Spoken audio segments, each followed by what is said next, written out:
This week's Torah portion, Toldot, transitions from the life and legacy of Abraham and Sarah to the life of Isaac and Rebekah.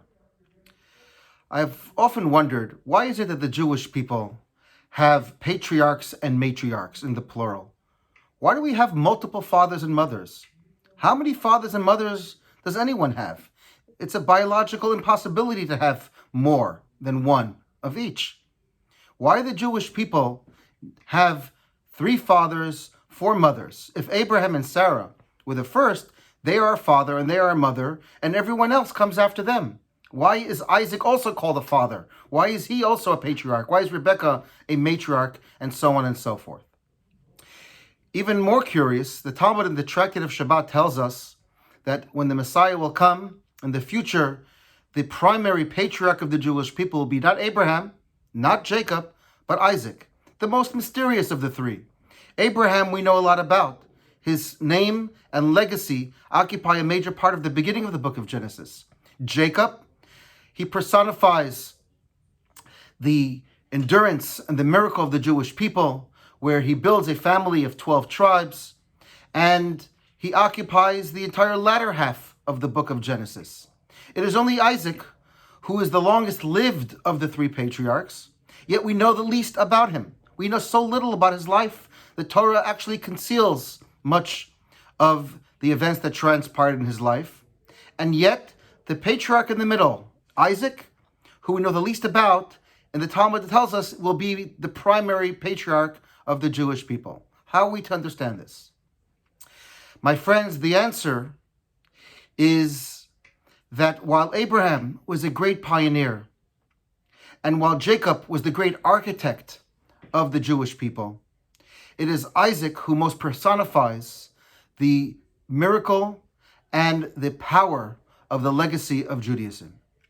You see, up until the time of Abraham included, we do not find in the Bible parents transitioning and transmitting their legacies and their traditions to their children, and by virtue of children accepting upon themselves the memory, the historical memory, and the traditions and the values of their parents, and then transmitting them to the next generation.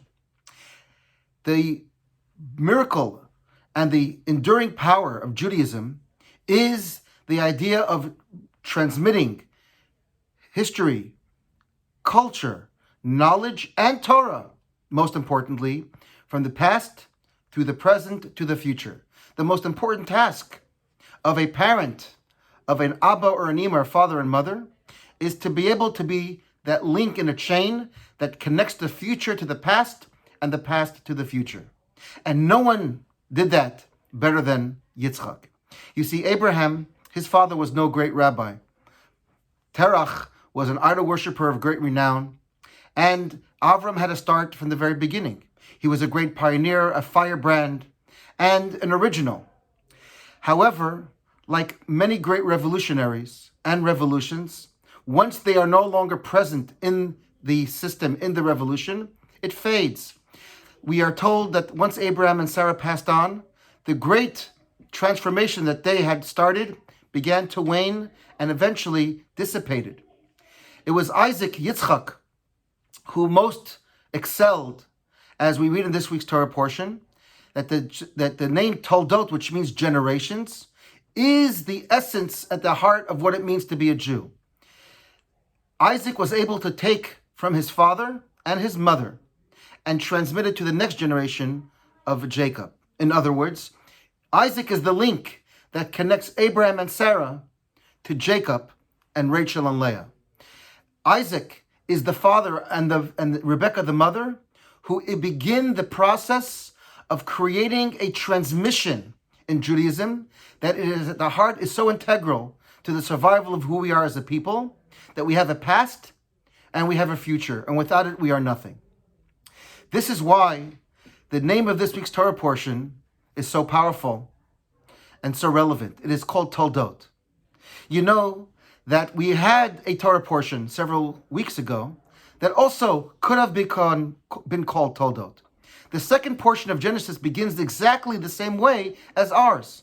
It starts, Ve'ele Toldot Noach. The portion of Noach begins, Eile Toldot Noach. These are the generations of Noach. And yet we don't call that Torah portion Toldot, which is the second word. We call it Noach. This week's Torah portion begins Ve'ele Toldot Yitzchak. And yet we don't call it the name Yitzchak.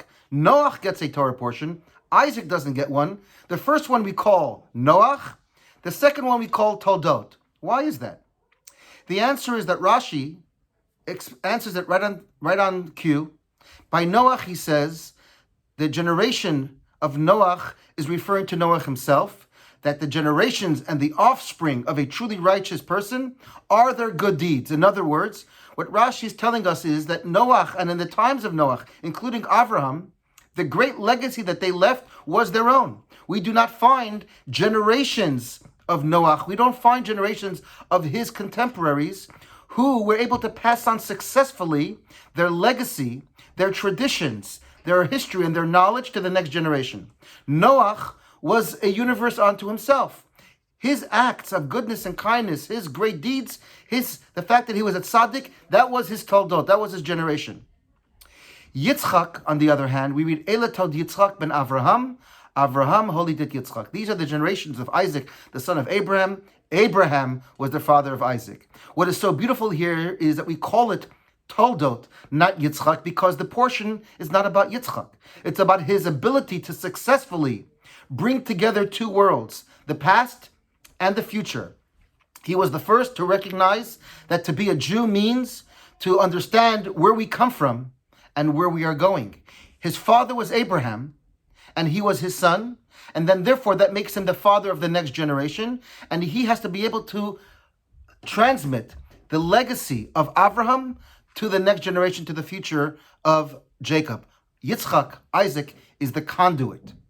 This, my friends, has been the secret to Jewish survival and to the Jewish experience for thousands of years, that we recognize that each and every single one of us have a responsibility and a privilege to connect our children and grandchildren to the generations of the past, and thereby we keep alive the memory and the legacy of our forebears in the present and for the future.